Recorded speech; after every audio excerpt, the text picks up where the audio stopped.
All right, yo, what is up?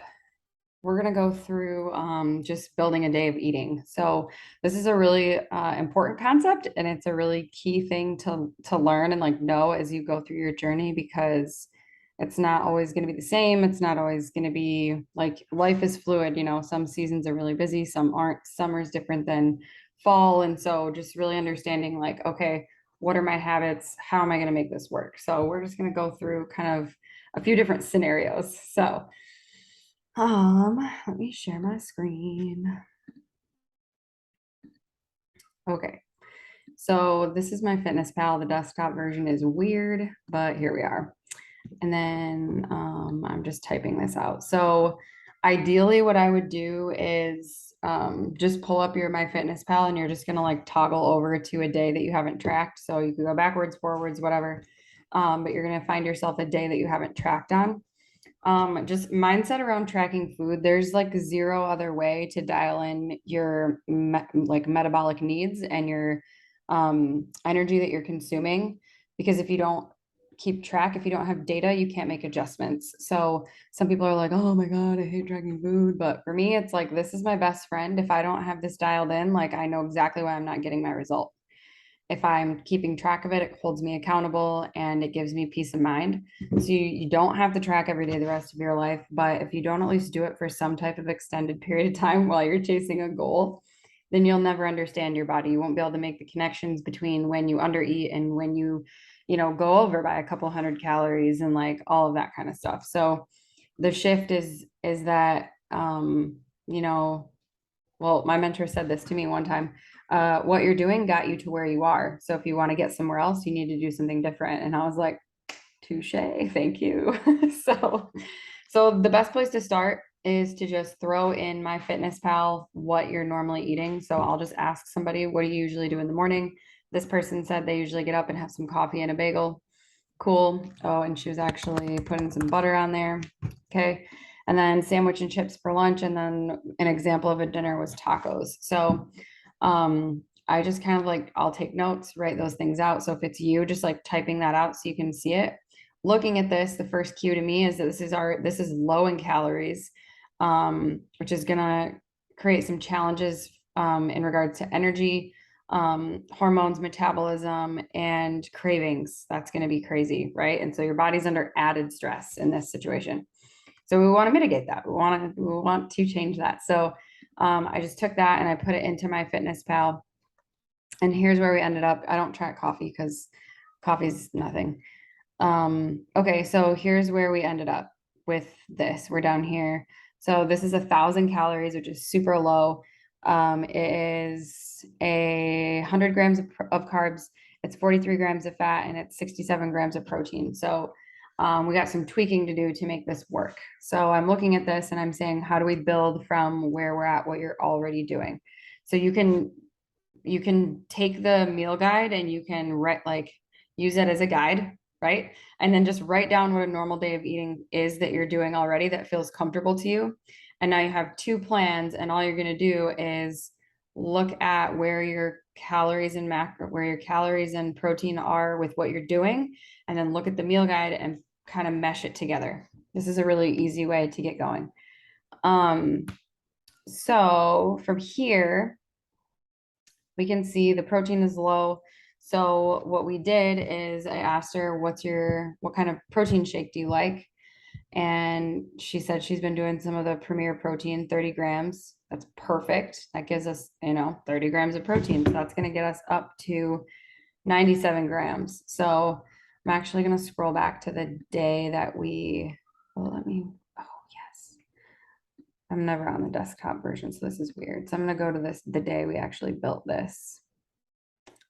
So here we go. So I just said, all right, can we add a protein shake with breakfast? And then we switched the kind of butter too, which will help with like on the inside, like how the body's experiencing the food. So we switched to real butter, and then we added a Premier protein shake, 30 gram right there. And then we moved on to lunch just to tweak this a little bit and increase the protein here. So I asked her, oh, she had cheese instead of mayo. But anyways, I asked her if she could do 3 ounces of chicken on her sandwich instead of two, because that gave us another couple grams there. So we increased or 3 ounces of chicken. And then I can't remember if we left the chips or not. We may have not. I have no idea. I can't remember, but we didn't track them, so I might have took them off. Okay, and then we went to dinner, and this dinner specifically was tacos. But now you can see like, and this is a fun screen actually. Desktop's cool because I don't think the app does this, but you can see it's breaking down this meal right here. So protein in breakfast was 35 grams. That's awesome. When we're trying to hit 115, 125, that's a good number to hit. And then from here, um, carbs could have been a little higher, but honestly, that's a good range to be in. And we're at 310. So this is all great as far as like numbers for a meal. And then lunch, we move down here. We're at 350 for calories. Protein is 30. So we're in a good spot again.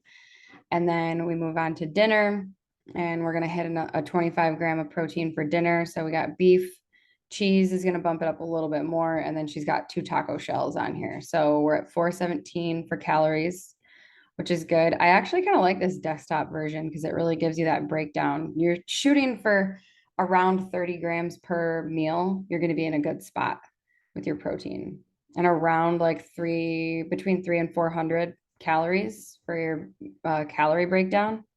And the meal guide does this, so you can take your day and then look at the meal guide and then like go through this process. And the faster you get, the more you understand, like, okay, I need this many ounces of meat or this many grams in my oikos or whatever, this many grams in my protein shake. Like it just starts to come together. Protein, carb, fat, and at least 30 grams of protein, and you're going to hit it like very, very easily. So we added some snacks. So we did a Oikos Pro Cup and an apple for one snack. And then we did another shake and a banana for the other snack because she's busy and she's not home. And that was the easiest way to just get her there. So once you build this day, you can get some results, start to get some momentum, and then you can start tweaking it, right? So I'm like, okay, let's start to decrease the number of protein shakes by one and get more whole foods in. Feels more doable because she's already in the routine of, eating at this time, this time, and this time, and prioritizing that energy intake. So that's how I do it. I'm a pen and paper kind of girl, so I like to write things down, like get it in front of me. You can also just throw it straight into MyFitnessPal and start making your tweaks. But those are your guides, like 300 to 400 calories per meal. Like this one's closer to 300. This one's 400. Not a big deal because they're going to balance each other out and get us around that 1500 mark. So, and then something else to think about is